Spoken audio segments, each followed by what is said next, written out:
तो साथियों नमस्कार, स्वागत है आप सबका मेरे YouTube चैनल में। और साथियों आज की अपनी संधि है विसर्ग ऋत्व, यानी विसर्ग के स्थान पे ऋत्व आदेश हो जाएगा, यानी विसर्ग को र आदेश होगा। विसर्ग को क्या आदेश होगा? र आदेश होगा। विसर्ग के स्थान पे जिस संधि के नियम में र होता है उसे विसर्ग ऋत्व कहते हैं। और उसका क्या नियम है वो नियम में आपको बताना चाहता हूँ साथियों। विसर्ग विसर्ग से पहले साथियों अ या आ को छोड़कर, ये दोनों नहीं होने चाहिए। इन दोनों को छोड़कर कोई सा भी यदि स्वर है, अ आ को छोड़कर कोई सा भी स्वर है, और विसर्ग के बाद में साथियों कोई सा भी स्वर वर्गों का तीसरा, चौथा, पांचवा वर्गीय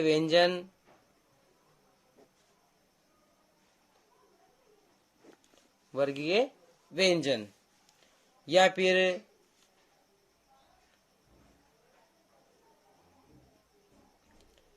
ह, ए, व, र, ल, इनमें से कोई वर्ण हो तो विसर्ग के स्थान पर र आदेश हो जाएगा। क्या हो जाएगा साथियों? विसर्ग के स्थान पे र हो जाएगा यदि विसर्ग से पहले अ आ से भिन्न कोई स्वर है, यानी अ आ नहीं होना चाहिए, उसके अलावा कोई सा भी स्वर हो। और विसर्ग के बाद में चाहे अ आ भी हो, कोई दिक्कत नहीं है, यानी कोई भी स्वर चलेगा। 30 वर्गों का तीसरा, चौथा, पांचवा वर्ण हो, ह, ये, व, र, ल, इनमें से कोई वर्ण हो तो विसर्ग के स्थान पर र आदेश हो जाएगा। इसके आप उदाहरण देख लेते हैं। जैसे तय, धन, बक्ष्यते। साथियों तय, धन, बक्ष्यते, तो यहाँ पर विसर्ग से पहले यहाँ पर इसमें ऐ की मात्रा है, अ या आ नहीं है। बाद में वर्गों का चौथा वर्ण यहाँ पे हमारे पास में भ है, तो इस विसर्ग के स्थान पे र आदेश हो जाएगा। तो ये तय, धन, र, धन, भक्ष्यते मिलाएंगे तो साथियों तय, चूंकि र के बाद में यहाँ पे हमारे पास कोई स्वर नहीं है, तो जो र है वो अगले जो बाद वाला वर्ण है उसके ऊपर चला जाएगा, यानी ऊर्ध्वगामी हो जाएगा। तो भ के ऊपर जाएगा, तो तेर भ क्षेते। इस प्रकार से हमारे सामने रूप बन जाएगा। तो साथियों अन्य कुछ उदाहरण में आपको और समझा देता हूँ। जैसे अगर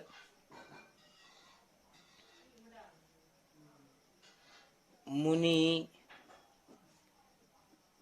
विसर्ग मुनि, धन, इति, तो साथियों यहाँ पर अ आ से भिन्न विसर्ग से पहले ई है और बाद में भी यहाँ पे कोई भी स्वर है तो ई चलेगा, कोई दिक्कत नहीं है। तो इस विसर्ग के स्थान पे र हो जाएगा। हमारे पास मुनि, धन, री, र, धन, इति।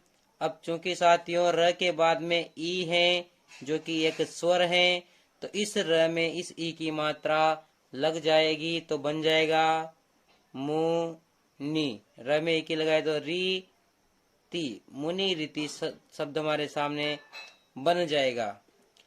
इसी प्रकार साथियों कुछ अन्य उदाहरण जो कि मैं आपके सामने रख रहा हूँ, आप इनको करने की कोशिश करना। कहीं कोई समस्या हो तो मैसेज करना।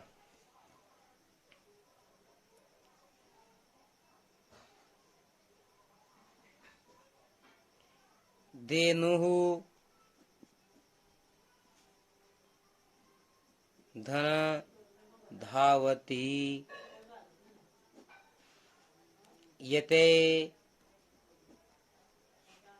धन, नम्यते, जने। साथियों ये दोनों पद जो हैं वो तृतीया के बहुवचन से हैं। गम्यते, पत्युः,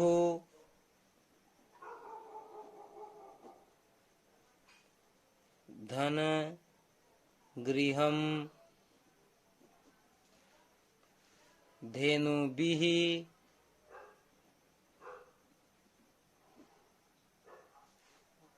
धन, आगतम,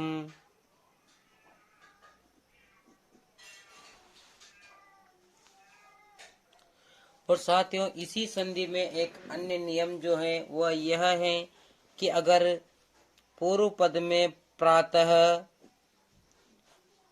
या फिर पुनः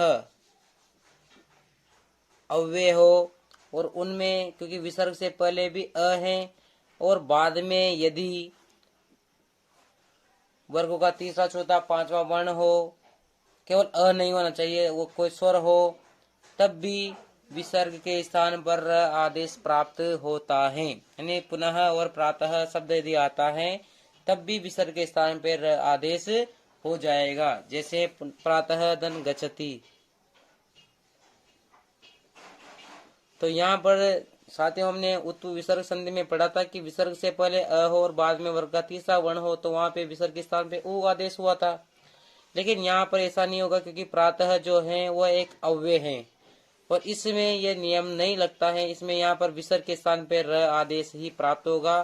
तो विसर्ग के स्थान पे र होने के बाद में हमारा जो नया पद बनेगा वो बनेगा प्रातः।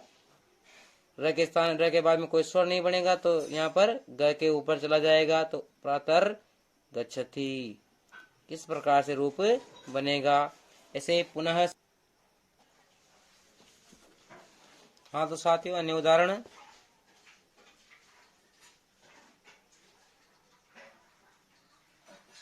प्रातः धन उदेति, तो यहाँ भी विसर्ग को र आदेश प्राप्त होगा। पुनः धन उपदिशति, उपदिशति,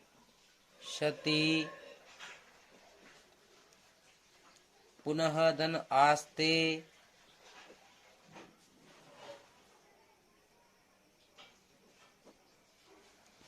प्रातः धन उत्तिष्ठति,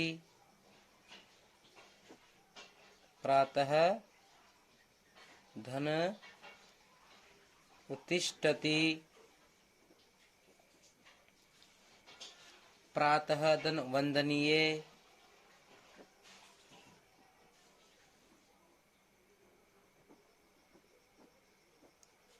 तो साथियों यहाँ पर यदि प्रातः और पुनः शब्द के बाद में अ को छोड़कर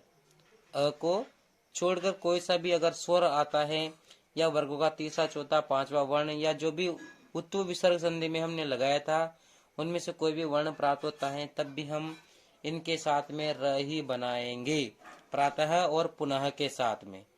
ठीक है साथियों, आशा करता हूँ कि सभी स्वस्थ होंगे। आपको ये वीडियो पसंद आया हो तो लाइक करें, कमेंट करें, शेयर करें और अन्य जिससे कि अन्य लोगों को तक भी हमारा वीडियो पहुंच सके। थैंक यू साथियों।